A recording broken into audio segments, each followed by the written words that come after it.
comme ça que nous avons voulu vous avoir parmi nous. Alors, sans plus tarder, j'aimerais vraiment savoir, on va répondre, la question elle est pour vous tous, on va répondre chacun son tour.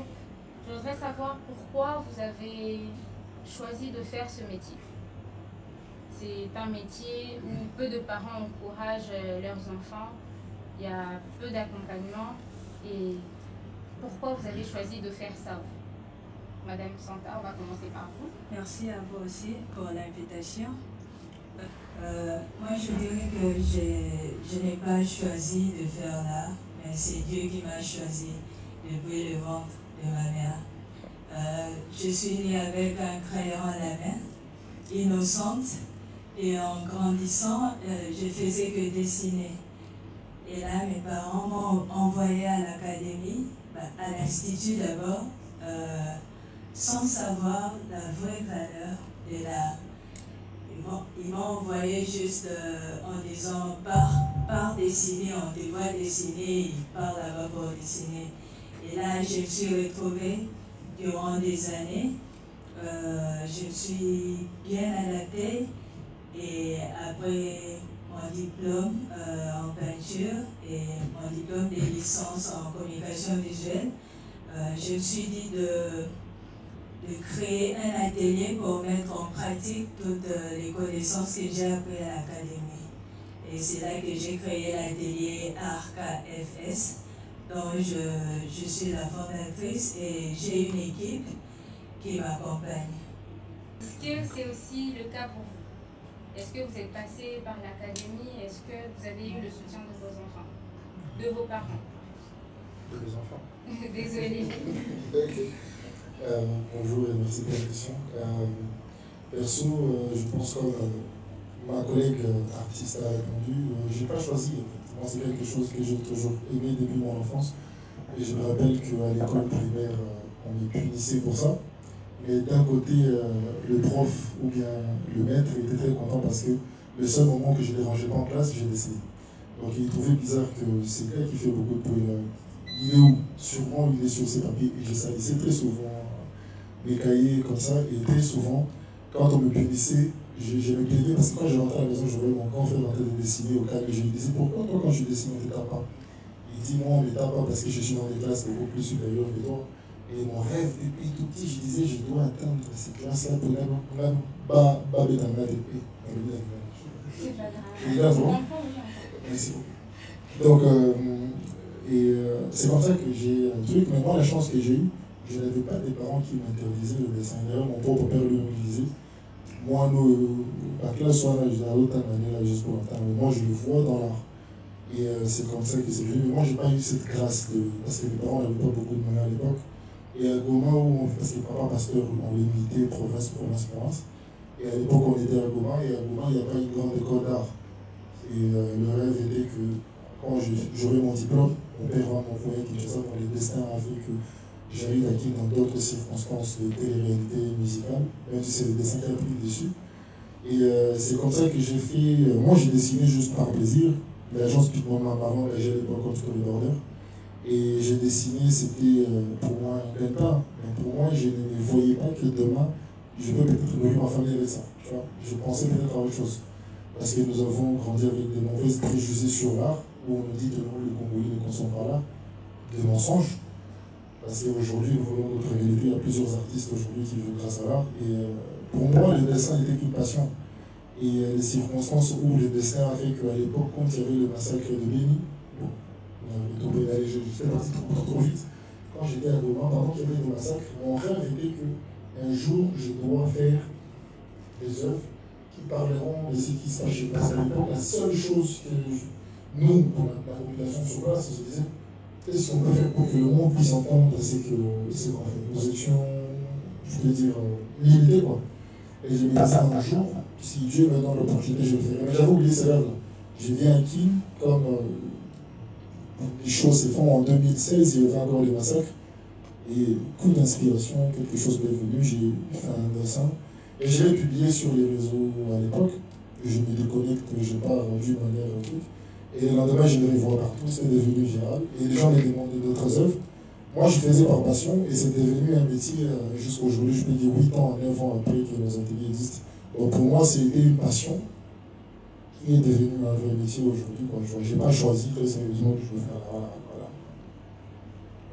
Voilà. Et, merci pour la question. Je crois qu'on a presque les mêmes objectifs avec Nkadima. Moi déjà, de ma naissance aussi, j'aimais dessiner, c'était vraiment mon passe-temps. Et j'ai fait mes études primaires au collège Boboto. Après, je suis allé à l'IKEA, j'ai voulu à l'Académie des Beaux-Arts. Déjà, je viens d'une famille où mon papa est politicien et il est Moulouba. Donc, né au village, c'est compliqué. Pour lui, l'art, il n'y a pas d'avenir. Donc, j'ai tout fait pour aller à l'académie, mais mon papa était catégorique. Il ne me voyait pas devenir artiste. Moi, il disait ces histoires-là, ce sont des passe-temps. Et en deuxième secondaire, je devais choisir mon option. Et mes parents étaient contre.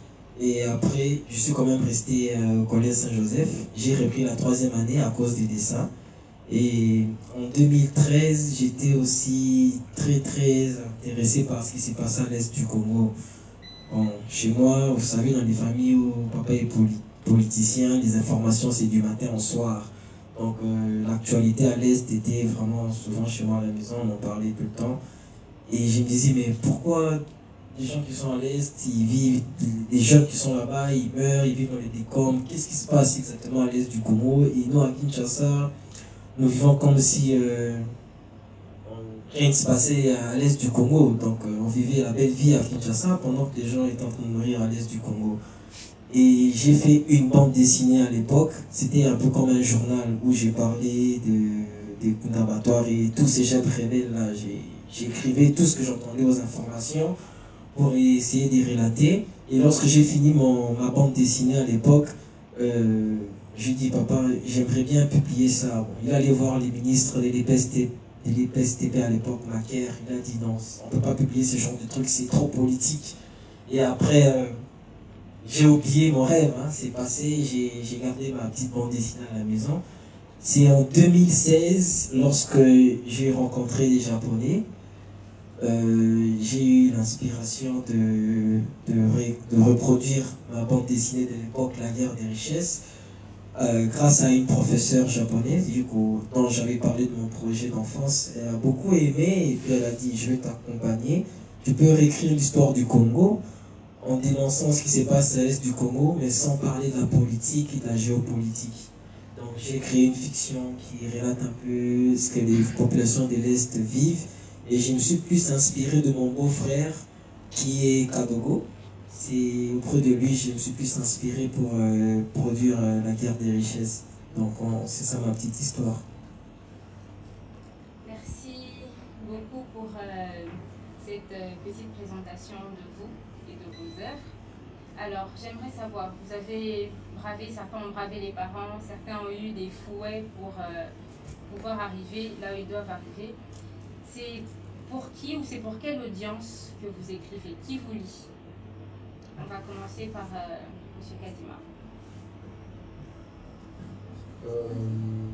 L'audience qui nous lit, c'est ça la première question? Exactement. Donc vous écrivez pour qui? En fait, mes créations, c'est pour la masse, c'est pour le peuple, c'est pour tout le monde. Ça dépend des sujets, en fait. Vous voyez, des fois, j'interroge la société en mettant de l'humour. Des fois, mon art, j'aime beaucoup plus réveiller, toucher des sujets que des fois, les gens ont peur de. Et très souvent, quand je me dis, vous avez bravé vos parents et tout, moi, ce n'est pas les parents qui m'ont chicoté, moi, c'est les peuples. Je pense que c'est sur le terrain où j'ai été le plus chicoté parce que tu seras boycotté dans certains endroits. Tu vois très souvent peut-être toucher des sujets qui dérangent certains intérêts. Et sans le vouloir, ton art a un engagement politique, donc tu dois prendre position. Et surtout, tout ce qui touche à mon pays, j'ai un peu horreur à l'injustice. Et je pense que c'est ça mon audience, en fait. Donc, toucher les esprits des gens, faire réfléchir, tout en douceur, en ramenant de l'humour, en pointant du doigt aussi, je vois.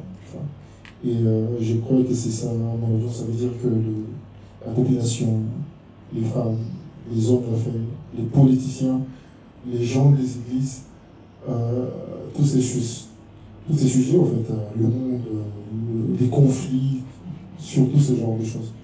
Alors c'est un peu ça. Et Madame Santa, pour vous, quelle est votre audience? Qui vous lit le plus souvent ou vous écrivez? Cette histoire, c'est obligé de le faire. Non, on va laisser pas. Non. Je dirais que mon histoire est faite pour tout le monde, tout d'abord. Et les Congolais en particulier. Pourquoi? Parce que dans mes histoires, je parle de réalité congolaise, de mon quotidien. Et c'est fait exprès pour que tout Congolais se retrouve. Déjà, dans l'identité graphique, il y a l'environnement de la RDC pour permettre à tout Congolais de s'identifier et dans le scénario, comme par exemple dans ma BD 207, c'est une réalité que nous vivons. Il y a même un lecteur qui m'avait dit dans une expo, il m'a dit mais pourquoi tu illustres le côté pas bien du Congo? Moi je l'avais répondu, c'est pas que j'expose le côté mauvais du Congo, c'est une façon pour moi de dénoncer la circulation, comment ça se passe à Kinshasa, comment le roulage font leur travail, les bons côtés, le mauvais, et les chauffeurs, comment ils se comportent dans la circulation, le comportement des passagers et tout. Pour moi, c'est une façon de nous retrouver dans une histoire qui est propre à nous et d'avoir nos propres personnages qui nous identifient. Donc c'était ça l'idée. On va passer le micro à M. David. Moi, c'est beaucoup plus les moins de 18 ans. Donc, je suis en train de conscientiser cette jeunesse-là et ouvrir un peu l'esprit par rapport à la réalité de ce qui se passe à l'est du Congo. Ça, c'était mon premier projet. Mais avec tous les autres projets que je veux mettre en place, c'est de parler un peu de l'histoire de l'Afrique ancienne. Comment nos ancêtres vivaient. C'est à travers ce genre de production que la jeunesse congolaise va vraiment connaître son identité. Donc en soi, le studio a des projets pour toutes les catégories d'âge. Mais actuellement, on vise plus la jeunesse, donc les moins de 18 ans. C'est plus pour les humanités, l'école primaire, parce que c'est de les bas âges qu'il faut vraiment renforcer l'esprit et le patriotisme. Parce qu'en étant adulte aussi, si on a déjà perdu certaines valeurs, ça sera compliqué de les récupérer. Donc moi, c'est plus la jeunesse de moins de 20 ans, 18 ans, même l'école primaire. Donc j'ai fait mes mangas beaucoup plus pour cette catégorie d'âge. D'accord, merci beaucoup. Alors, on voit que vous avez beaucoup de talent, que vous avez choisi la BD, la caricature, les mangas comme moyen d'expression et que vous visez les jeunes, vous visez la population congolaise. Alors j'aimerais bien qu'on rentre vraiment dans le vif du sujet. Comment vous pensez que vos œuvres contribuent au développement de la société? Et j'en profite pour donner une sous-question. Est-ce que vous pensez que vos œuvres touchent vraiment, conscientisent vraiment et changent vraiment les gens? On va commencer par M. David. Merci. Déjà, il y a beaucoup de fans de manga ici en RDC et la plupart d'adolescents, même à la maison, professionnels ou pas, ils sont amateurs, mais la plupart de jeunes à la maison, ils font du manga. Ils dessinent des personnages, des japonais. Et déjà voir un Congolais s'élancer dans les mangas au Japon, dans un pays asiatique, où l'approche est un peu plus différente. Il n'y a pas beaucoup d'Africains qui vivent là-bas.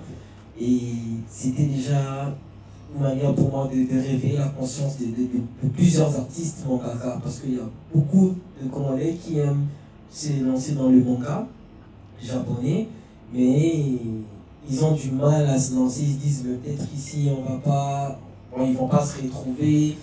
Et de mon côté, j'ai rencontré plusieurs artistes congolais qui aimeraient se lancer dans le manga. Je les explique seulement de quelle manière ils peuvent procéder. Donc on va pas faire des mangas seulement comme les Japonais le font.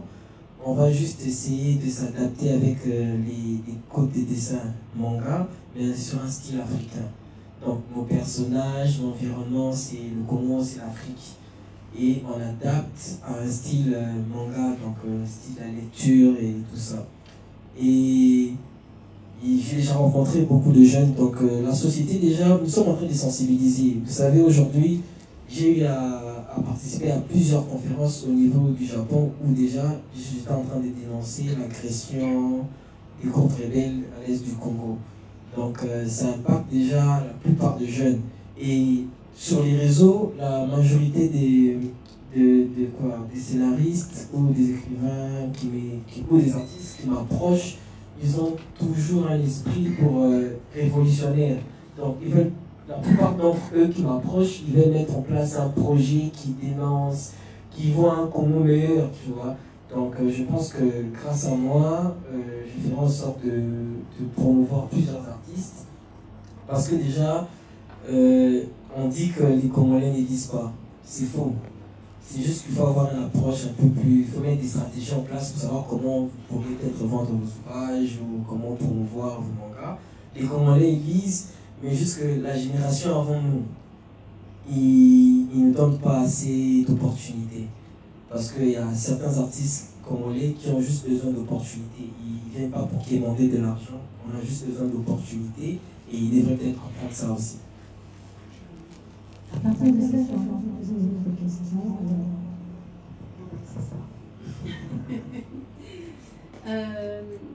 Est-ce que réellement le manga est fait pour des discours politiques, pour des messages sociétaux ou politiques? Parce qu'on associe surtout le manga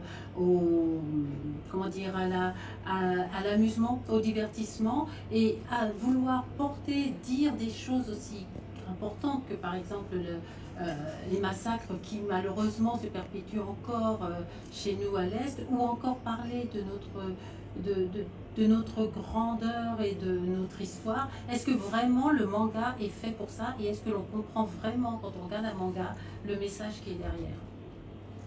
Exactement, pourquoi? Parce que déjà les mangas, il y a beaucoup, vous pouvez utiliser n'importe quelle histoire. Les mangas, c'est des bandes dessinées, tu vois, mais les Japonais ont un terme approprié qu'ils appellent manga. En soi, c'est une bande dessinée, mais avec des codes graphiques un peu différents de la BD qu'on fait souvent en RDC. Et pourquoi j'ai choisi les mangas? Je sais qu'actuellement, la majorité des adolescents, ils adorent le manga. Et je pense que avec mon esprit ou des artistes avec qui nous travaillons jour et nuit, le manga est tellement influent qu'on peut facilement véhiculer des messages à travers le manga. Parce que quand un enfant voit, il y a un manga qui parle, quand il approche d'abord, il veut peut-être lire le manga, il vient avec peut-être notre esprit en tête, comme tu dis, qui parle de divertissement. Mais après, on essaie de mélanger les divertissements, même lorsque vous allez lire La Guerre des richesses, il y a de l'humour, il y a du rire. En soi, j'y passe aussi un message, je suis en train de dénoncer ce qui se passe à l'est du Congo. Donc c'est possible de dénoncer et de sensibiliser à travers le manga. C'est pas impossible. C'est une bande dessinée. Et il y a beaucoup de types de mangas, il y a beaucoup de styles, il y a les shonen, il y a tout en fait. Donc le manga, c'est un univers qui approche toutes les catégories de problèmes, de domaines de la société. Donc il n'y a pas de limite dans le manga. Donc par rapport à cette question, comment ça se joue?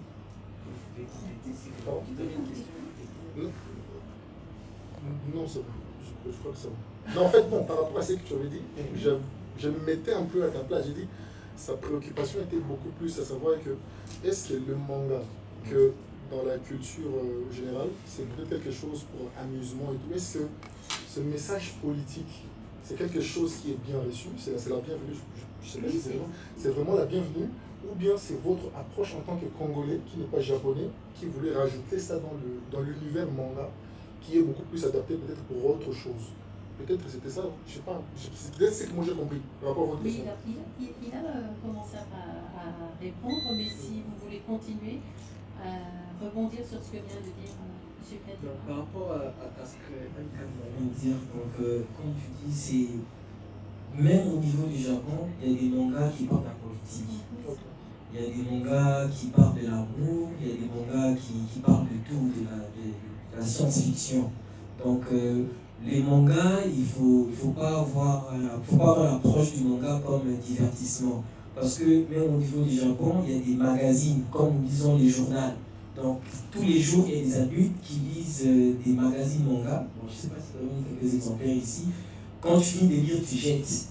Donc, comme nous lisons les journaux, je ne veux pas faire la publicité des autres entreprises de presse ici, comme nous lisons chaque matin les coopérants qui vendent des journaux en cours de route. Et il y a aussi des magazines comme ça, des mangas qui parlent d'actualité. Donc il faut vraiment voir les mangas sur notre approche en ce sens-là. Donc si je vous écoute bien, on peut prendre l'attrait des jeunes pour les mangas, l'attrait croissant pour les mangas, et intégrer nos éléments de tradition, culture, exactement, pour qu'ils puissent, peut-être à travers les mangas, parce que ça ne se fait pas ailleurs, voilà, peut-être pour qu'ils puissent comprendre les réalités du Congo, de l'Afrique. C'est ça l'idée. Oui, exactement, c'est ça l'idée.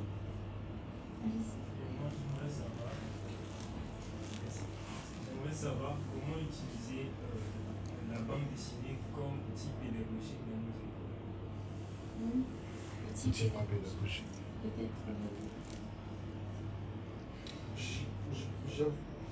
Bon, là vous parlez précisément du manga. Bien en général. La bande dessinée. De la bande dessinée en général. Parce que, déjà, la bande dessinée est un outil pédagogique parce que c'est un support qui aide à la lecture. Déjà, et à part ça, il y a aussi des titres qui identifient la BD à l'éducation, comme par exemple la BD Fumoboko, qui parle de l'héroïne des élèves, pour pousser les élèves à beaucoup plus étudier et à bien travailler à l'école.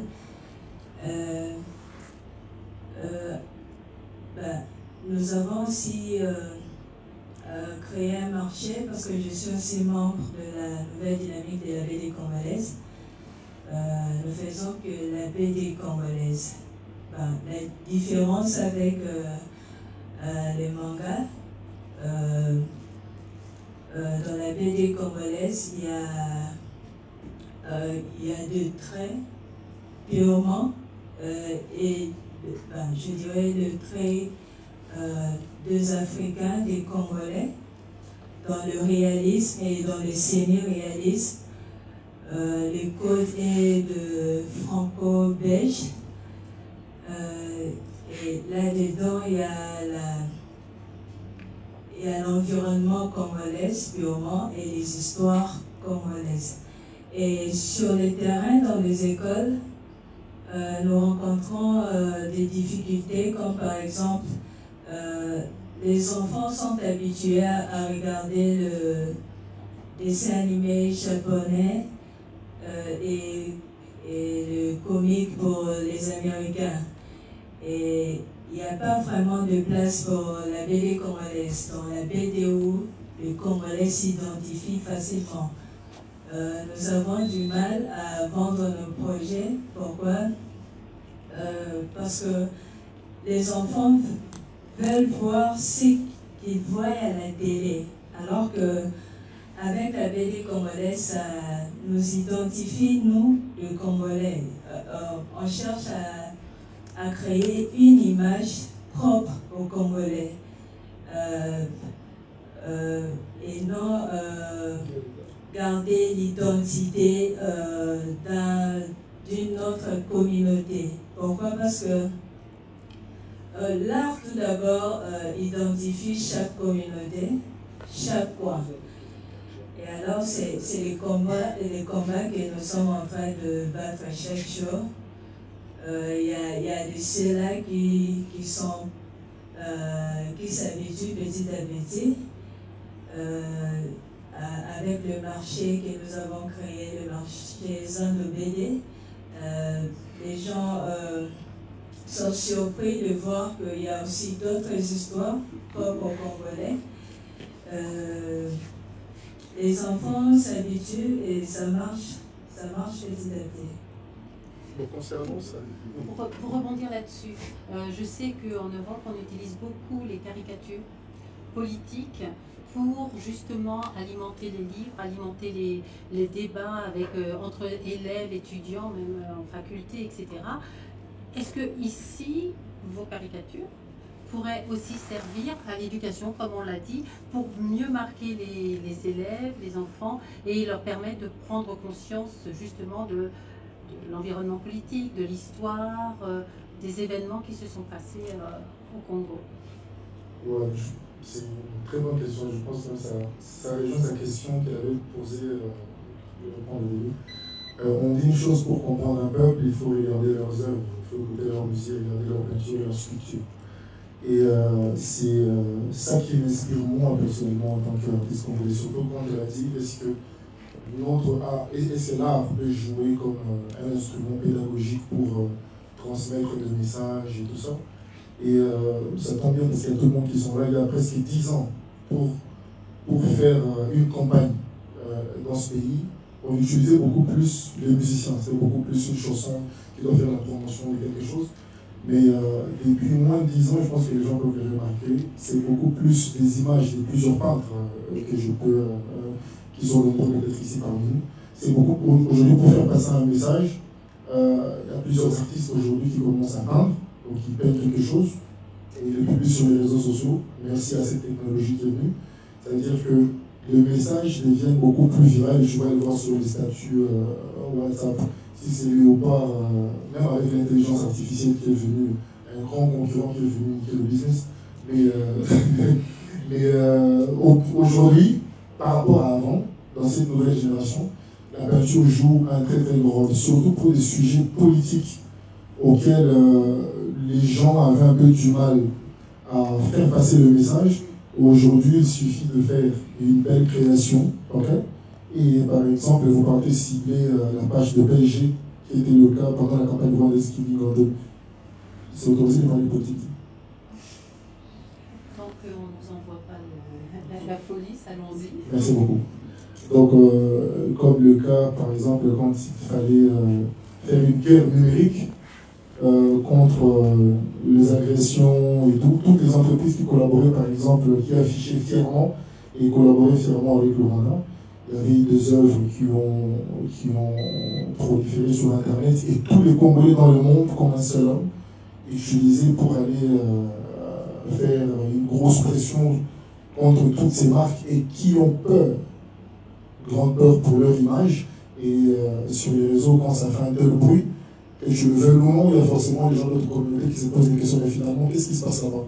Et aujourd'hui, l'art joue un très très grand rôle. Pour tout ce qui se passe, par exemple, il y a toujours des œuvres pédagogiques. Et aussi, une autre chose, pendant même cette époque d'Alien, il y a un niveau de patriotisme qui est monté pour les RDC et tout.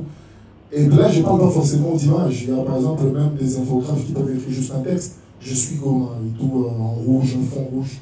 Ça veut dire qu'aujourd'hui, l'autre art, qui était par exemple vu avant comme quelque chose qui n'avait pas d'une grande importance, aujourd'hui, les gens voient que l'art joue un très grand rôle pour sensibiliser, pour éduquer le masse. Ce n'est plus forcément uniquement la chanson et tout.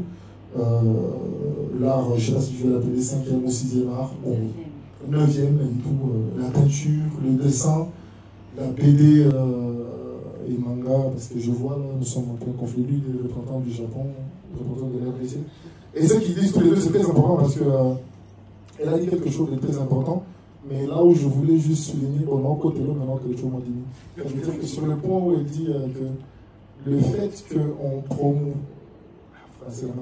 promouvoit ou on promeut, Donc la culture manga japonaise, ça fait en sorte que le bande dessinée congolais ne soit pas trop vendu. Bon, je suis un peu pour, parce que chacun doit défendre son terrain. Ça dépend de la façon dont vous présentez cet art-là. Parce que même avant que je fasse l'art tel que je le fais aujourd'hui, les gens disaient très souvent que non, la peinture c'est beaucoup plus acheté par forcément les étrangers que les. Aujourd'hui, je me rends compte que ce n'est pas le cas. La majorité des gens qui achètent des œuvres chaque mois, chaque année et tout, c'est beaucoup plus les Congolais, nos frères qui sont ici. Et pas seulement moi, il y a beaucoup de mes frères artistes et collègues aujourd'hui qui vendent des œuvres, qui vivent grâce à là. Chaque semaine, quand il y a des mariages et tout, je vois des glores qui est là-bas. Il y en a plusieurs qui vendent leurs œuvres aujourd'hui. Ça dépend de la façon dont vous présentez votre travail et vous êtes en train de promouvoir votre travail. Et ça, ce n'est pas quelqu'un d'autre qui va venir le faire à votre place. Et ça, c'est un côté que j'ai remarqué, bon, parce que je ne veux pas trop parler dans le milieu comme à Azo Ponté, mais j'ai remarqué notre communauté d'artistes, surtout des peintres, c'est peut-être récemment que j'ai vu, on est devenu un peu, on s'exprime un peu. Les peintres sont un peu trop timides. Voilà pourquoi moi j'aime casser un peu ces codes. Je rentre dans les musiciens, j'embrouille, je fais des œuvres. Il faut débattre pour ta cause. Et je pense aussi pour les artistes. Moi j'ai vu son travail le jour où c'est un travail beau. Et il ne fallait pas que je parle de. Parce qu'il dit non, il va venir mettre un peu de l'ombre pour Mola Boïka. Mola Boïka, c'est un artiste qui fait un bon travail, mais il fait du bruit lui-même pour son travail. Les réseaux sociaux sont là pour tout le monde, pas seulement pour les politiciens et les musiciens. Artiste, prends ton stylo, vends ton travail. Le représentant du Japon, il m'en a fait son travail. Et Maman aussi qui fait un très bon travail aussi. C'est bon, donc c'est un peu ça. Donc pour répondre à ce que tu avais dit, de la même manière que ça s'est fait en Europe, aujourd'hui, moi, avec ma communauté du Gomba, donc à chaque fois qu'il y a une actualité ou quelque chose, d'abord on va plein, et le peuple sont contents. Bon, certes, la seule différence qu'en Europe, Charlie Hebdo, il y a des choses pour lesquelles les gens sont tolérants, mais ici, les gens ne sont pas vraiment tolérants vers certains sujets. Tu ne peux pas dessiner un pasteur, on va te dire, il ne faut pas toucher au vin. Il faut les laisser qui te touchent eux-mêmes, mais toi, on n'ose pas toucher en créant une œuvre par rapport à ce qu'ils font. Mais aujourd'hui, on le fait, et je ne suis pas le seul, il y a plusieurs artistes qui le font. À chaque fois qu'il y a une actualité, ils lancent un truc, Et la chose que je demanderais, qu'on les fasse un peu plus souvent, que les artistes, dès qu'on a une guerre entre. Tu vois, je veux qu'on puisse. Je voulais revenir sur un point que vous avez énoncé tout à l'heure sur la lecture pour les masses. Quand vous entendez la musique partout, vous n'entendez pas la musique de tout le monde. Vous entendez la musique de certains qui ont pu percer certaines portes, de rentrer dans les médias mainstream. Et il y a beaucoup d'artistes, de bons chanteurs que je n'arrive pas à entendre. Et je pense aussi dans la peinture, mais on sait qu'il est aussi différent et que les outils de diffusion entre la peinture et bon, le dessin, la miniature et tout, et la musique, c'est différent en fait. Aujourd'hui, nous avons eu la chance avec l'outil qui est numérique, les réseaux sociaux. Ça nous permet, il y a beaucoup de gens qui sont... Parce qu'avant, avec la télé, je n'avais pas passé avec des BD à la télé, ça devenait un peu beaucoup plus compliqué. Dieu merci, aujourd'hui, avec les réseaux sociaux, ça démocratise un peu, parce qu'il y a un peu tout le monde qui ont leur téléphone. Et là, je ne vais pas parler peut-être pour tous les artistes, je parlerai peut-être d'une manière peut-être individuelle. Parce que moi, je ne fais pas de BD, mais je fais l'art en ligne. Tout le monde qui a Internet, il arrive que je touche des sujets, je touche tous les sujets. Ça veut dire que quand il s'agit de la politique, je sais quel est le réseau social où je veux aller retrouver ces gens qui ont ce genre de sujets. C'est Twitter. Je ne peux pas ramener ces sujets-là sur TikTok. Si par exemple tu pars sur Facebook, il y a des sujets que tu peux ramener. Et je me rappelle à l'époque où il y avait un Koulouna qui avait tiré sur. Il y a un policier qui avait tiré sur un Koulouna. J'avais fait une œuvre. J'étais surpris, je suis arrivé à Libois et j'ai vu Nogo Pena qui est dans leur téléphone en train de parler de cette œuvre. Alors que quand tu parles d'autres sujets qui sont très sérieuses, ça ne leur concerne pas. Et la question que vous avez posée, c'est une très belle question, mais ça dépend maintenant du démarche de chaque artiste. Parce qu'aujourd'hui, la technologie est à la portée de tout le monde. C'est à toi maintenant, artiste, de ramener tes créations, de créer ta communauté. Il y a beaucoup de gens qui n'ont même pas de talent aujourd'hui, qu'on appelle des influenceurs. Et là, il fait danser, n'a aucun talent, mais elle est célèbre. Pourquoi pas toi, un artiste qui a un grand talent, pour démocratiser ton travail. Je vois par exemple un collègue, bon, je répète un peu trop souvent son nom, Mola Boïka. Lui, j'aime ce qu'il fait avec la BD parce que c'est quelqu'un qui est agressif. Il descend sur le terrain, il va dans des événements, lui-même il vient présenter ses créations. Et c'est très ingénieux. Voilà pourquoi parmi les BDistes dont le nom il m'est resté dans la tête, comme mon frère aussi qui est là, Desgleurs, qui a un talent incroyable. Sauf lui, il est un peu trop pasteur, il met des Saint-Esprit partout. Tu l'appelles sur certains projets, il dit non, lui c'est l'homme de Dieu, il ne va pas finir. Oui, un jour il m'a dit au nom de Jésus, je l'ai appelé sur un projet. Mais il est très bon, si vous voyez son travail, vous avez, si on ne vous dit pas que c'est un Congolais, je pense que le mouvement, le détail qu'il y a à l'intérieur, c'est quelqu'un qui vient de la France et tout, alors qu'il est basé ici, c'est un talent pur. Mais alors pour chaque artiste, c'est de la façon dont tu te vends. Et là, je n'aimerais pas parler pour tout le monde, pour mon cas par exemple. Pour la majorité des gens qui ont des téléphones, je peux dire, bon, il a peut-être forcément vu une ou deux, même s'il ne s'intéresse pas à l'art, il y en a même une ou deux. Parce que presque chaque jour, la boîte à rappeler, chaque jour. Et c'est toi, artiste, qui démocratise ton travail. Tu débats parce que le terrain, les mêmes succès que tu recherches, tout le monde les recherche. Si tu ne débats pas, tu ne l'auras pas. Kofi Olomide, ça fait 50 ans, il est toujours là, il chante. Voilà pourquoi chaque fois que tu sors, tu vas l'entendre. Parce que le gars, il a vraiment tenté. Donc je pense que c'est un peu ça. Je suis vraiment artiste, BDiste, animateur des étoiles. Alors je vais intervenir, si je peux contribuer. Je ne commencerai pas Sarah Solé, M. Kalima, David Tiboui, Sandra Kessé. Voilà, c'était par rapport aux questions de mon frère, à quoi la bande dessinée, si vous pouvez me rappeler. La bande dessinée peut être utilisée comme... Il va capter notre environnement Kinshasa. Alors avec Sangoku qui a infecté ma jeunesse, je ne manquerai pas à visualiser Sangoku. C'est même ma motivation. Les mangas influencent vraiment la jeunesse congolaise. Donc, la plupart, comme Desgleurs a dit, que la plupart des Congolais, notre génération, on a grandi avec les animations japonaises.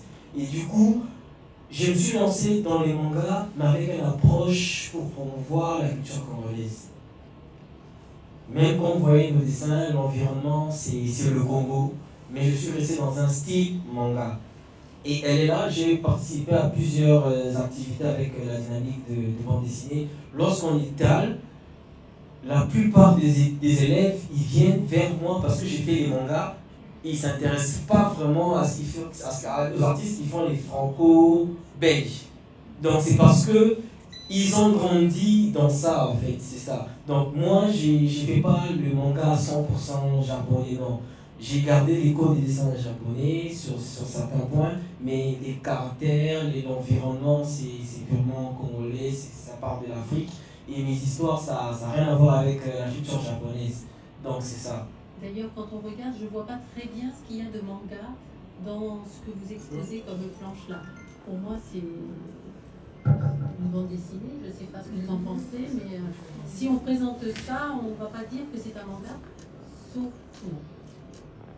Bon, les dessinateurs vont comprendre, il y a beaucoup de différences. Déjà sur l'emplacement des cases, là, c'est tramé, c'est en autre, donc il y a des différences. Ce que je veux dire, c'est qu'on ne peut pas dire que vous avez copié les mangas, que vous avez votre propre façon de dessiner, vos propres codes, etc. C'est pas juste du copiage. Exactement. Et puis, nous savons tous que les Japonais, ils sont vraiment meilleurs que la majorité des pays pour le moment dans le manga. Mais après, ils sont aussi limités. Lorsque j'ai fait mes expositions au niveau du Japon, en tout cas, ils sont très très impressionnés. Et déjà par la qualité des dessins, ils disent que c'est incroyable. Et ce qui les attire, c'est aussi les caractères. C'est vraiment africain. Quand vous regardez les mangas japonais, c'est vraiment japonais, nous c'est vraiment africain.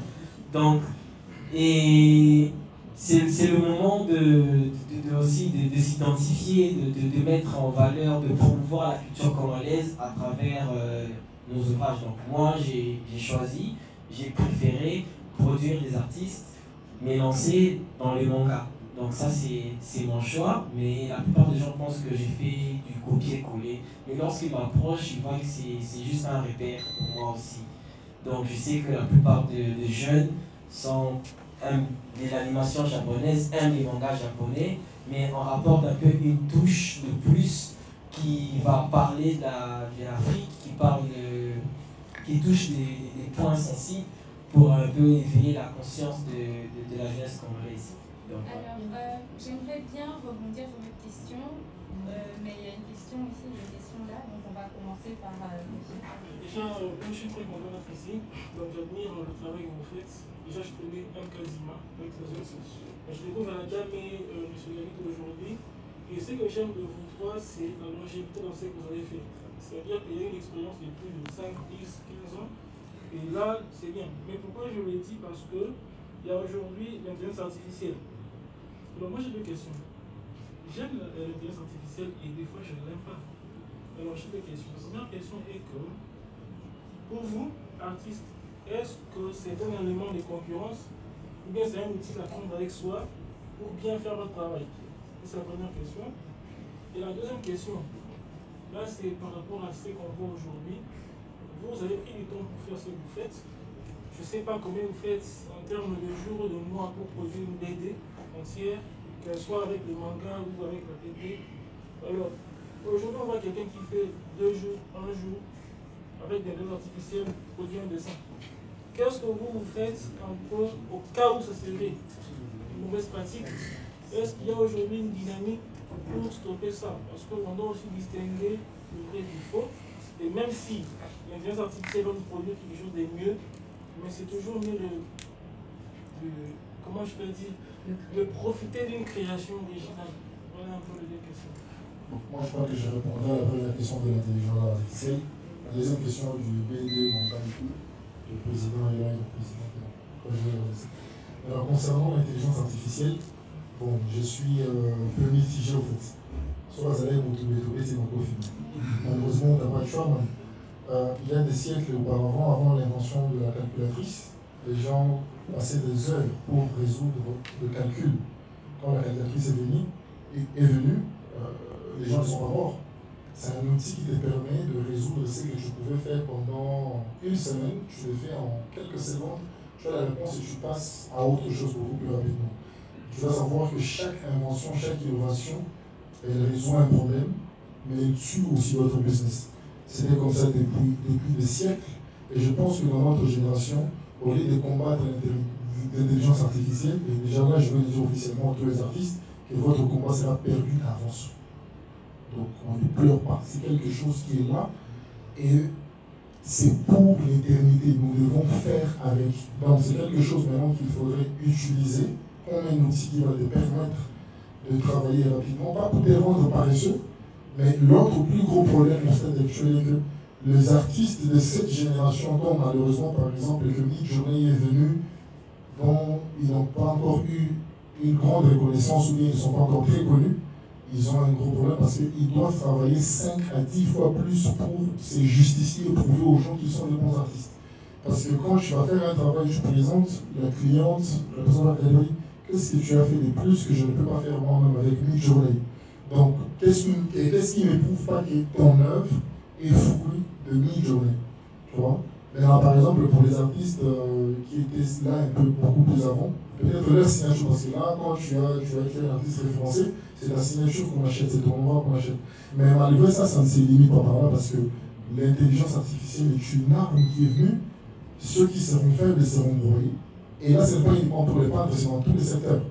Tu vois, les copywriters, les secrétaires, les avocats, dans tous les secteurs, l'intelligence artificielle est venue bouleverser. Ça veut dire que tu dois faire plus d'efforts pour te justifier et te rendre beaucoup plus utile. Les inventions, les innovations, il y a 50 ans, à chaque fois qu'il y a une innovation, il y a un marché qui truc, un appareil téléphonique, les smartphones, depuis qu'ils sont venus, il y a plusieurs entreprises, Kodak et tout ça qui vendaient des photos en papier, qui ont fermé.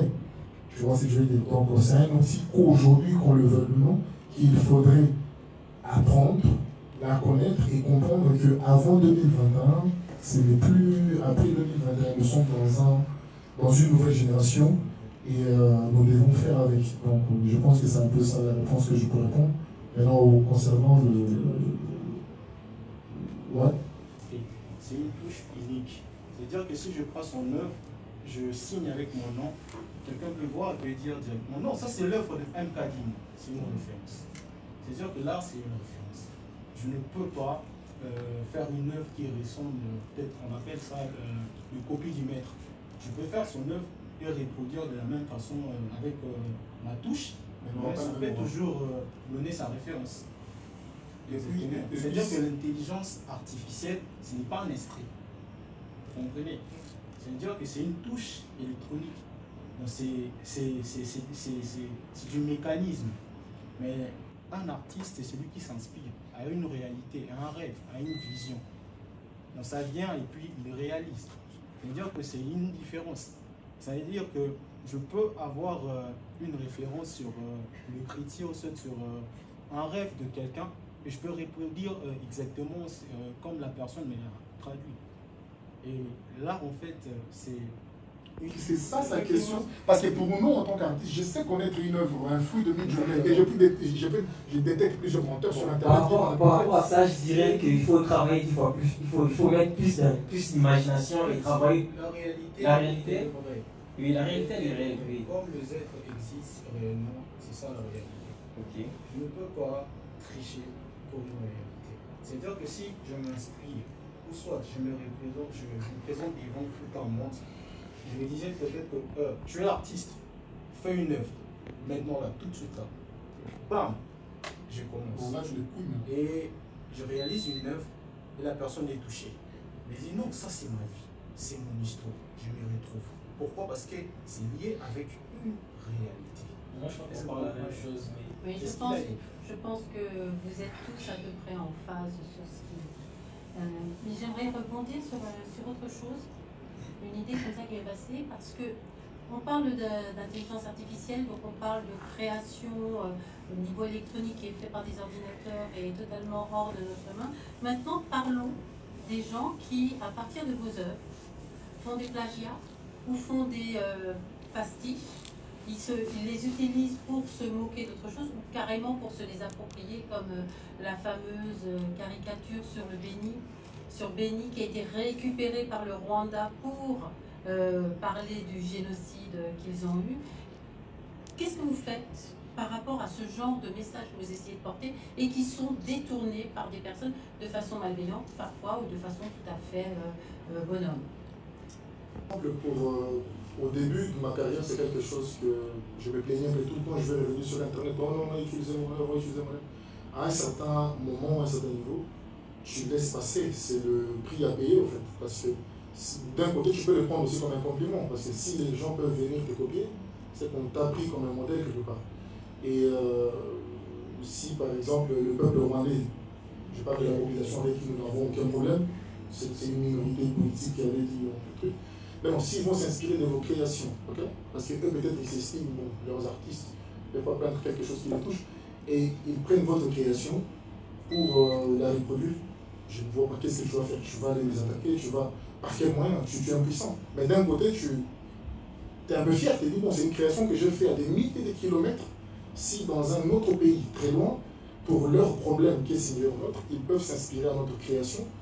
Et c'est quelque chose que tu le prends positivement. C'est comme par exemple, s'il y a la Joconde qui a été, lui-même il est mort à l'époque, il n'a pas vendu, je ne sais pas comment, mais elle a été répliquée dans le monde, dans plusieurs cultures, dans plusieurs pays. C'est ça qui rend une création iconique. Et c'est comme ça. Le mal, c'est quand les entreprises les utilisent. Il y a un mal, il y a aussi un bien parce que tu vas les porter plainte, ils vont te donner de l'argent. Merci.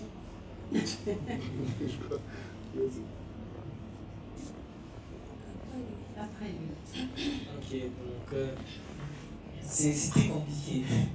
Parce que lorsque quelqu'un utilise votre œuvre pour ses propres bienfaits, et il faut. Je ne sais pas, est-ce qu'il y a une structure à Kinshasa ici qui peut poursuivre ce genre de personnes? Bon, il y a Sokoda, mais il ne faut rien faire. Bon, déjà, bon, ça aussi c'est un problème. Je ne sais pas, il faut que je vois si c'est vraiment. Mais déjà, quand tu as ton œuvre, les Congolais aussi ont du mal à comment je veux dire, c'est protéger. ils ont du mal à protéger. Donc la plupart d'artistes, ils n'ont pas des œuvres protégées. Aujourd'hui, tu peux te rendre compte que quelqu'un utilise des œuvres pour d'autres expositions ou pour en faire même de l'argent ou pour des moqueries, et tu n'as pas d'argument pour les contredire, parce que si vous allez sur les documents juridiques, vos œuvres ne sont pas protégées. Et je peux aussi conscientiser les artistes qui sont ici, ça serait mieux de chaque fois, avant de lancer dans un projet, ça serait mieux de faire protéger vos œuvres. Là, ça pourrait vous éviter certaines bavures, ou vous pourrez peut-être bénéficier, ou on pourrait vous payer des amendes si quelqu'un utilise vos œuvres. Donc à chaque fois que tu as une idée ou tu as une œuvre, tu peux le faire protéger. Tôt ou tard, tu pourras toujours en bénéficier si quelqu'un l'utilise de manière un peu à l'encontre de ce que vous pensez. Donc je pense que c'est...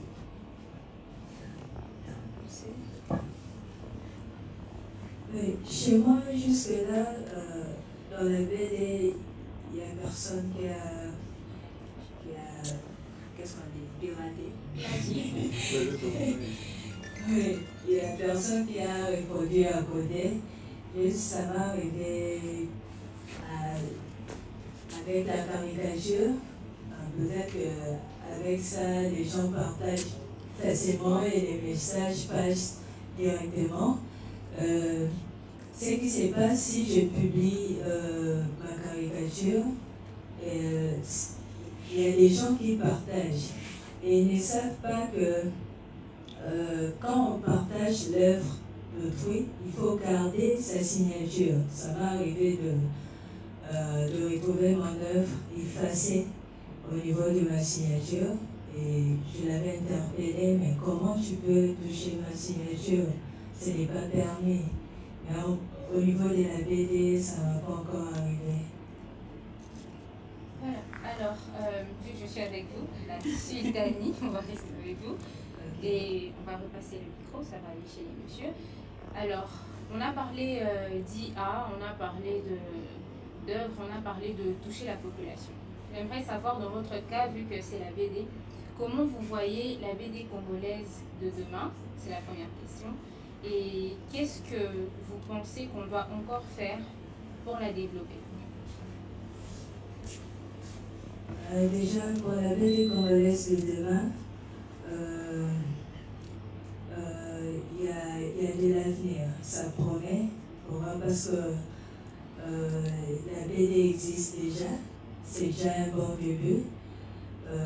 Et là, nous sommes en train de développer des stratégies, comme par exemple créer des points de vente, multiplier encore des exemplaires dans le marché. C'est ça le plus grand problème, la distribution jusque-là. Et il n'y a pas d'industrie de BD. Jusque-là, on travaille par auto-édition. Chaque auteur fait sa production et ensemble, on fait une édition collective. Ça bouffe de l'énergie parce qu'on doit tout faire. Oui, il y a une équipe, mais avec nos propres moyens, nous avons commencé. Mais on ne ferme pas les portes parce que le partenariat, c'est toujours le bienvenu pour évoluer plus.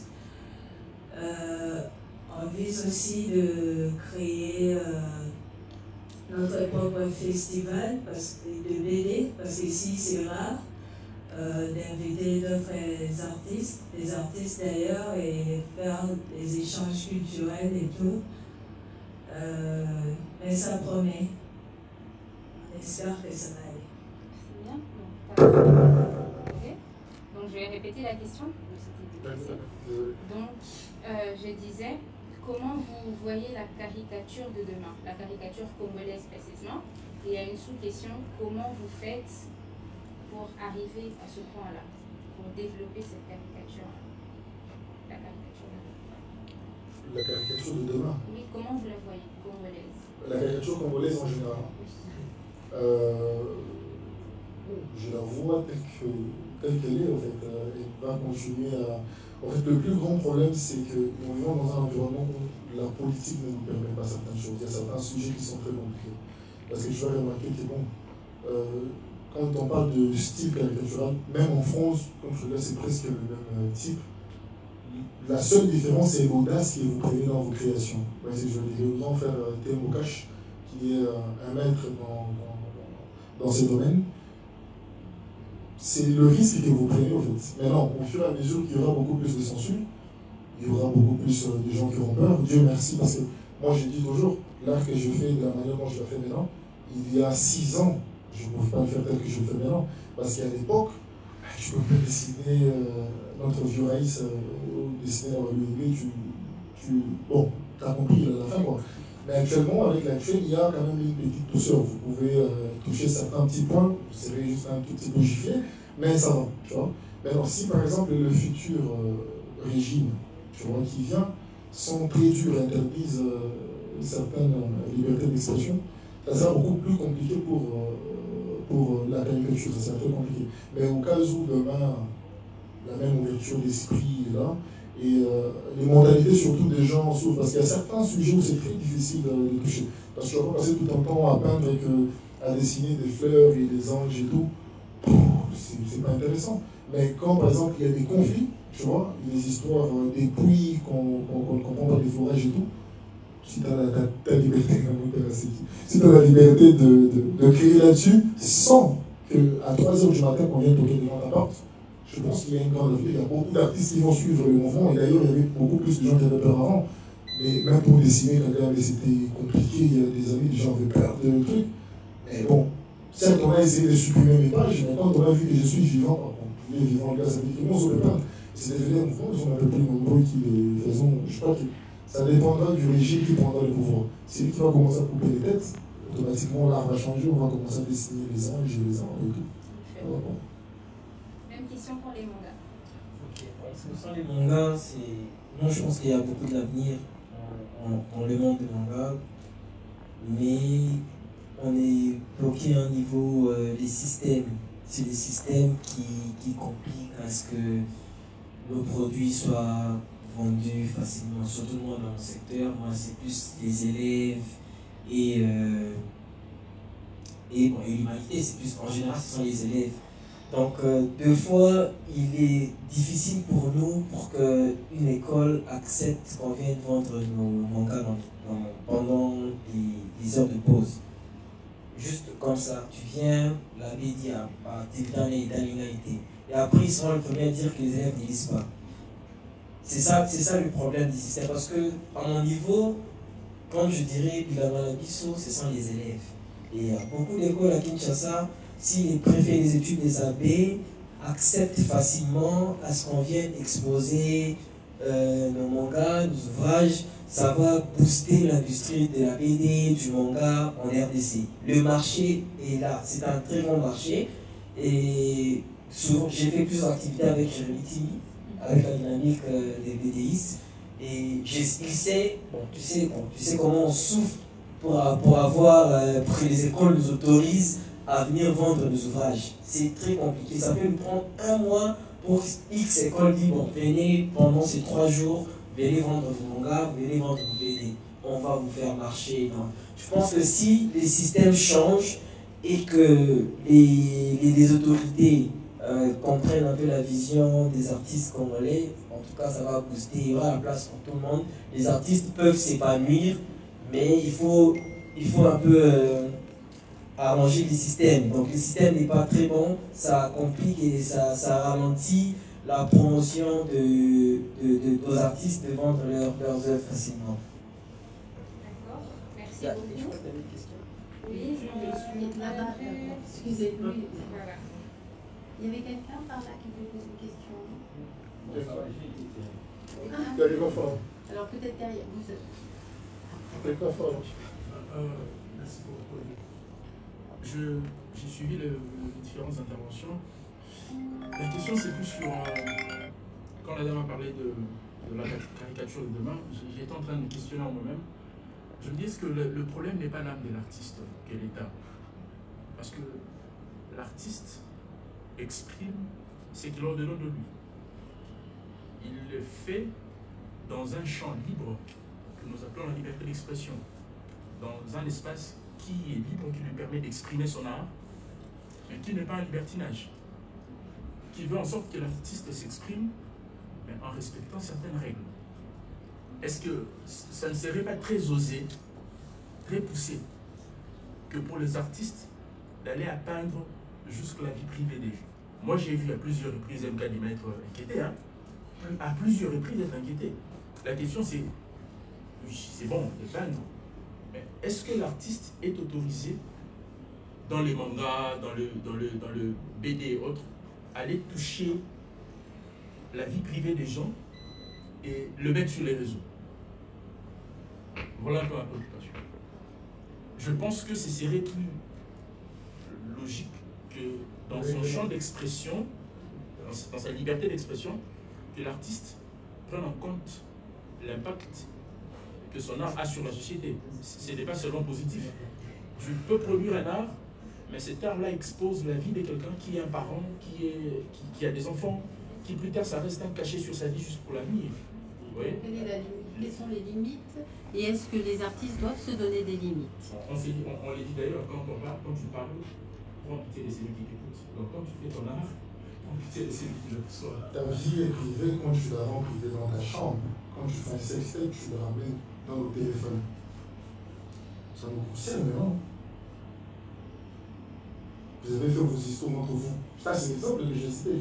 C'est entre vous. Personne n'en va. Mais au moment où toi, tu diffuses, je ne sais pas, c'est toi ou je ne sais pas qui, vous diffusez. Ça devient déjà quelque chose de public à partir de ce moment-là. Et vous n'allez pas interdire aux gens de ne pas s'exprimer. Parce que quelque part, vous les avez touchés dans leur intimité, mais aussi ils ont été dérangés. Parce que les gens aiment ça quand c'est caché. Mais à partir du moment où vous ramenez ça, par exemple, sur la place publique, et très souvent, mon cas, par exemple, dans les œuvres, mes œuvres sont sociétales, je ne sais pas si ça se dit. Ça veut dire que c'est beaucoup plus ce qui se passe dans la société. Et à partir du moment où, ce que toi, je fais très souvent, c'est des hommes publics, tu vois, on dit Ubuntu dans notre culture, Ubuntu, ça veut dire que j'existe parce que l'autre existe, tu vois. Ça veut dire que tes erreurs peuvent m'impacter, tu vois. Je donne l'exemple de la dame des dossiers de 15 000 francs, par exemple. En tant qu'artiste, parce qu'il y a beaucoup de gens, parce qu'il arrive même des fois où on n'a pas besoin de peindre. C'est les gens qui viennent bombarder ton inbox par dire Kadima, tu dois faire quelque chose. Tu es devenu comme un prédicateur, on attend ta version. Voilà pourquoi les artistes sont très souvent sanctionnés par tout le monde. Il y a quelque chose que tout le monde, les gens normaux, peut faire, mais quand c'est un artiste qui le fait, la sanction que lui doit avoir, elle est parce que les gens le considèrent lui comme un modèle. Vous voyez? Et il arrive même à un certain moment, quand tu fais quelque chose qui était censé être privé, tu le ramènes sur la place publique, qui va malheureusement ou heureusement influencer certaines personnes en bien ou en mal, il faudrait qu'à un certain moment qu'on réglemente, que l'artiste vienne quelque part. Je ne sais pas s'il va venir sanctionner ou réglementer parce que les gens le suivent. Voilà pourquoi on dit que là où l'art devient un peu dangereux, parce que l'art a une puissance, c'est de la musique, de la peinture et tout, parce que tu as cette dimension de créer une révolution derrière l'art, de révolter les gens, la manière dont tu vas peindre, la manière dont tu vas chanter une chanson, et c'est un peu ça. Mais non, quand toi tu ramènes ta chose sur la place publique, il est de notre devoir en tant qu'artiste maintenant de prêcher le peuple par ton exemple. Ça peut être une erreur, ça peut être quelque chose de truc, mais je ne sais pas si tu vas donner un exemple de qui je suis parti prendre dans sa vie privée, que lui-même n'a pas ramené sur la place publique, que j'ai exposé. Au contraire, il y a des fois certains que je défends, c'est comme non, si je veux pas toucher parce que ça va un peu déranger, mais il y a des sujets qu'aujourd'hui, moi personnellement, en tant qu'artiste, peut-être que je ne suis pas, qui ne me plaisent pas en tant qu'humain. Et je peins la société avec mon regard, je donne mon point de vue, peut-être que ça peut sauver de vie, ok? Tout comme, et puis de toutes les façons, si tu fais l'art forcément pour plaire, tu ne vas plus peindre, tu ne vas plus créer. Parce que quoi que tu fasses, il y aura toujours des gens qui ne seront pas contents. Donc à un certain moment, tu dois forcément. Sinon, tu ne fais pas ton travail, tu commences à peindre des fleurs. Parce que même si tu peins aussi des fleurs, il y a des gens qui vont s'énerver. Tu viens mettre deux arbres. Pourquoi tu touches à l'arbre? Tu vois ce que je veux dire? Donc, à un certain moment, quoi que tu fasses, les gens vont te juger. Donc, ça, c'est notre travail. nous sommes dans l'obligation, à un certain moment, de prendre position et d'assumer les conséquences de ce qui viendra. Il est très rare que j'aille rentrer dans la vie privée des gens et puis me prononcer. Très souvent, je me prononce sur des choses qui étaient déjà sur la place publique et donner mon avis, parce que comme on dit, pour comprendre un peuple, tu dois regarder leurs œuvres. Et pour moi, les meilleures œuvres, ce sont les artistes qui peignent la société, que ce soit les chanteurs ou...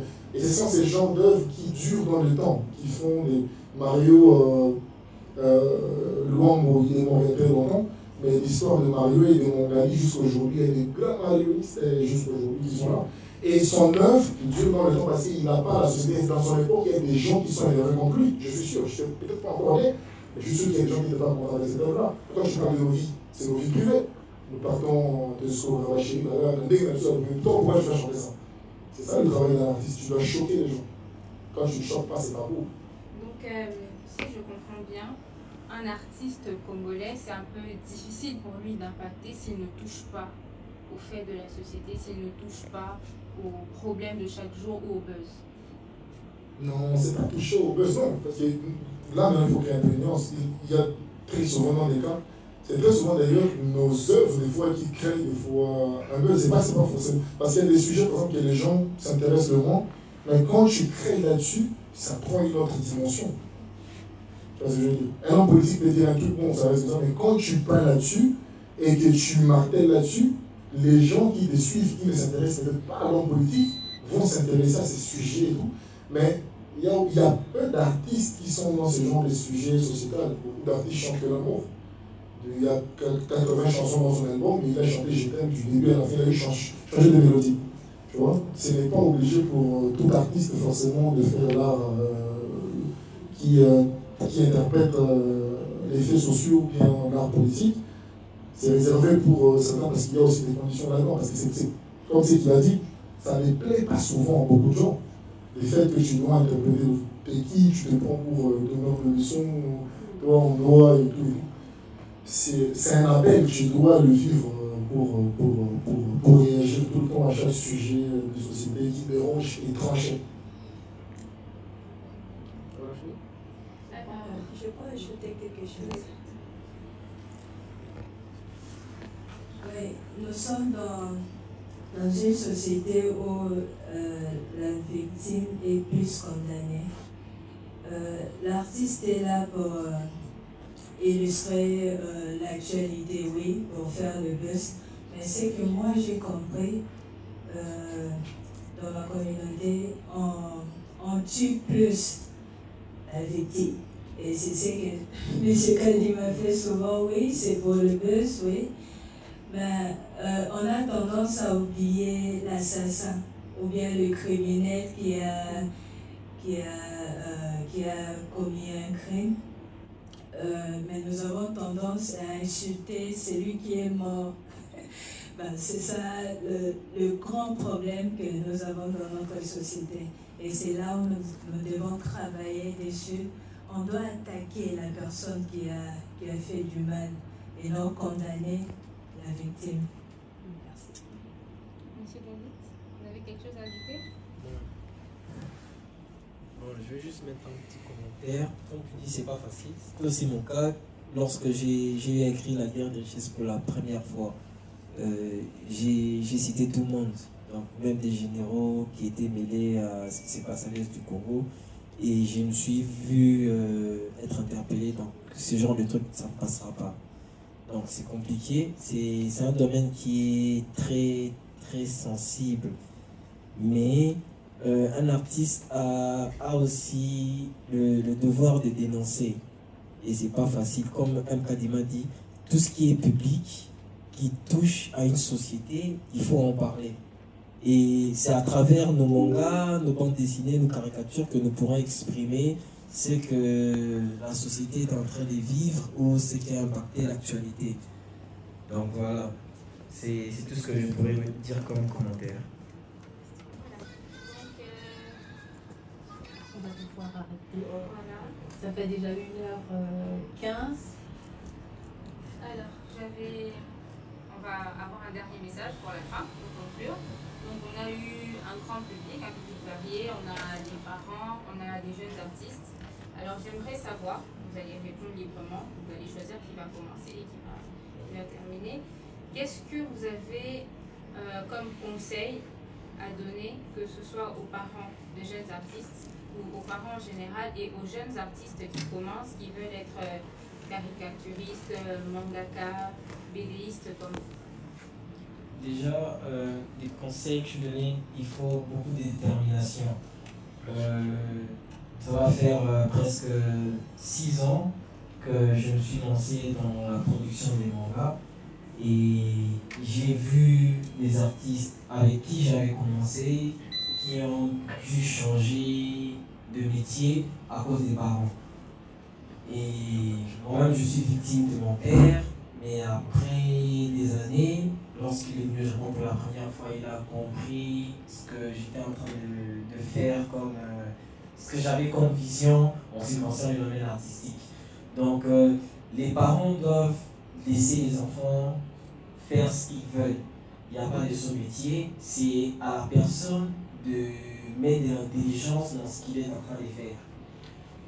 Et aux artistes, lorsque tu es en train de mettre lorsque tu es encore dans tes débuts de travail, il faut te battre tous les jours. Il faut te battre tous les jours, ça demande énormément de sacrifices. Et moi, je dirais même que je dirais pas, mais j'ai fait beaucoup de sacrifices. Ça va faire presque 6 ans et j'ai continué à faire des sacrifices parce que je n'ai pas encore atteint mes objectifs. Et bien s'entourer. Avoir des personnes avec qui vous partagez la même vision. Surtout la passion. Parce qu'au Congo, nous sommes dans un domaine où il n'y a pas de financement, il y a beaucoup de découragement. Surtout moi, on m'a beaucoup découragé, mais je n'ai pas baissé les bras. J'ai gardé mes objectifs, mes principes. Il faut avoir une vision. Il faut vraiment se battre et travailler très très dur pour évoluer. C'est tout ce que je crois. Parce que ça dépend aussi du style que je veux prendre. Surtout si je veux prendre le mien. Là, je veux parler de mon cas. Pour moi, tu te laisses à la merci. C'est bien beau de voir que, ah non, les autres sont trucs, mais tout le temps être au milieu, surtout dans l'environnement comme le nôtre, des sujets qui sont politiques, je voudrais t'attendre à ce que tu seras boycotté. Si tu veux défendre, par exemple, la cause à 100% de la RDC, tu dois savoir que tu devras pointer du doigt des entreprises étrangères, par exemple, qui collaborent avec et tout. Tu dois savoir que dans leurs entreprises qui sont ici, tu ne vas pas l'exposer. Tu n'attends pas à aller vendre chez eux. Et puis, des deux, tu ne seras pas combatif, moi pas l'exposer. Oui, la femme a plus d'occupation, plus d'engagement, ce qui fait que dans le secteur de l'art, la femme ne se démarque pas tellement. Je dirais, il y a aussi l'éducation qui cause problème. La femme est éduquée pour faire la lessive, faire les vaisselles. Donc la femme a plus d'occupation, même dans le foyer. On n'a pas plus de temps pour nous mettre au travail. Je comprends bien parce que je suis aussi dedans. Je me partage, je départage mon programme, donc je comprends que c'est difficile. Donc j'encourage la femme à travailler malgré les occupations, malgré les difficultés. Et dans la BD, précisément, il n'y a pas assez de femmes. Alors je vous invite à travailler. Je sais que ce n'est pas facile. Qu'on ait même 10 femmes congolaises BDistes, ça serait mieux. Parce que là, nous sommes en compter et ce n'est pas normal. Alors j'encourage la femme BDiste précisément. Merci. Voilà. Je vous remercie. Je vous redis encore qu'on était très heureux de passer ce moment avec vous. Et je vous encourage, je vous invite bien sûr à vous abonner à toutes les plateformes de nos artistes et nos panélistes ici présents. Alors pour conclure et les remerciements, je vais remettre la parole à Madame Agnès. Okay. Moi je me lève parce que j'aime bien qu'on me voit. Donc, après avoir remercié donc nos 3 invités et la qualité de leur intervention. Je vais remercier aussi la Fondation Konrad Adenauer qui nous a reçus ici, et plus particulièrement Madame Myriam Ilunga et Monsieur Jacob Kerstan qui nous ont accompagnés, nous ont aidés. Je veux aussi remercier Fantastique Info qui se sont chargés de nous filmer, qui vont nous permettre d'avoir des vidéos de très bonne qualité. Et j'aimerais aussi remercier des artistes que nous avons contactés, mais malheureusement nous n'avions pas suffisamment de place pour pouvoir tous les recevoir. Donc je vais remercier Platini Lugoun. Je vais remercier aussi The Blore qui nous a fait le plaisir d'être là. Dan Lubala, qui n'est pas venu, mais en tout cas merci à eux trois. Je remercie aussi le public d'être venu. Je les remercie aussi d'avoir été bienveillants par rapport au retard que nous avons pris. Maintenant, nous allons clôturer cette journée, cet événement, d'abord par un petit cocktail qui va vous être servi là pour ceux qui veulent. Vous allez aussi pouvoir acheter des œuvres de nos artistes, avoir aussi des autographes, et aussi vous allez pouvoir prendre des selfies autant que vous voulez parce qu'ils sont tous d'accord pour ça. Voilà.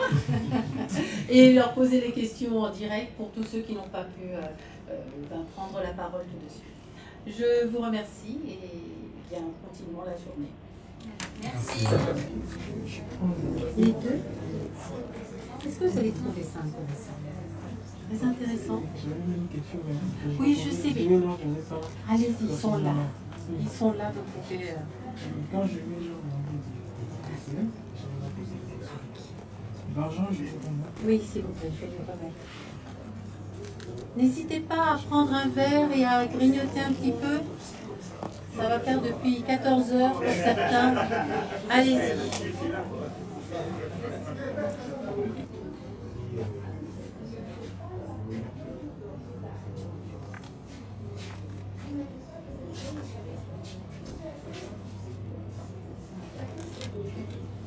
Les livres sont à 5 000. Je pense que ça peut, oui, parce que ça peut vraiment être intéressant de diffuser ça auprès des jeunes. Surtout de montrer qu'on a de la BD et qu'on a des choses à dire.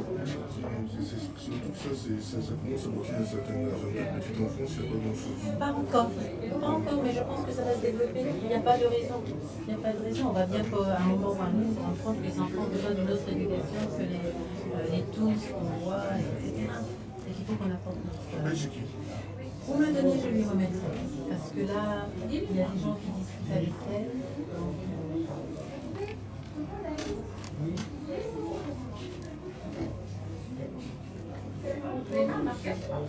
Merci. J'ai un crayon, j'ai un stylo. Je crois que j'ai des marques. Des marques, super. Merci. Est-ce que vous avez trouvé ça intéressant? Le débat.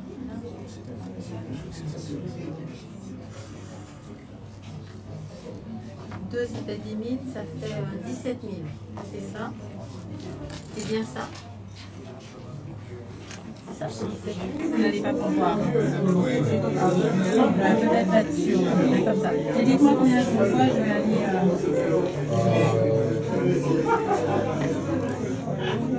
Je vais aller chercher. 40 000.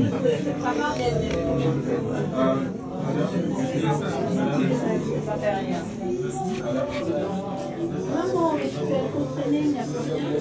C'est pas le faire. Il faut le faire avec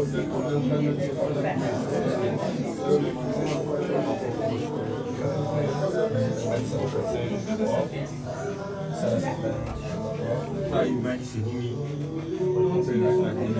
Ça, c'est dans les 15. Bon.